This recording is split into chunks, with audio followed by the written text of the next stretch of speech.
வணக்கம் நேயர்களே. நம்ம இப்போ பார்க்குறது திருநெல்வேலி திருமங்கை நகர் என்ற பேட்டையில் சிவானந்த பவனத்தில் நம்ம இப்போ குழு கொண்டாட்டத்தை பார்த்துட்ருக்கோம். இப்போ கீழே விலங்குகளெல்லாம் வச்சு பார்க் மாதிரி செட் பண்ணியிருக்காங்க. ஃபஸ்ட்டு படியில் ராதாராதே, செட்டியார் கடை,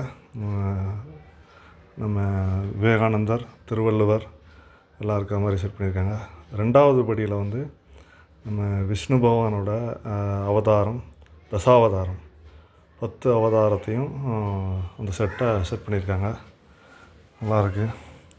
அடுத்தது மூணாவது படியில் நம்ம மகாலட்சுமியோட அவதாரம், எல்லா மகாலட்சுமிகளையும் எல்லா லக்ஷ்மிகளையும் அஷ்டலக்ஷ்மிகளையும் செட் பண்ணியிருக்காங்க.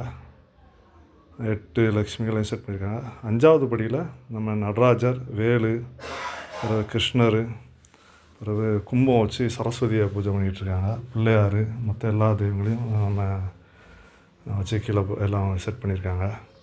மொத்தம் இவங்க கீழேருந்து 5 படி செட் பண்ணி 5 படிகள்லேயும் எல்லா கொலுக்கள் எல்லாத்தையும் வச்சு சிறப்பாக வச்சுருக்காங்க. நம்ம அடுத்ததாக பார்க்குறது கீழே 3 விளக்கு. அந்த 3 விளக்குலேயும் தீபம் ஏற்றி அதுக்கு அடுத்ததாக அவங்களுக்கு பின்னாடி என்ன இருக்குது பார்த்திங்கன்னா, நம்ம கும்பம் வச்சு கும்பத்தில் லக்ஷ்மி தேவியை இது பண்ணியிருக்காங்க. அங்கே இருந்தது கும்பம் சரஸ்வதி தேவி, இது லக்ஷ்மி தேவியை வச்சுருக்காங்க. லக்ஷ்மி தேவிக்கு ரெட் கலர் சிவப்பு பட்டு புடவை கட்டி அதுக்கு ஜடையெல்லாம் போட்டு நல்லா முகம் வச்சு மல்லிகைப்பூ வச்சு நல்லா சிறப்பான அலங்காரம். நல்லாயிருக்கு, பார்க்குறதுக்கு செமையாக இருக்குது.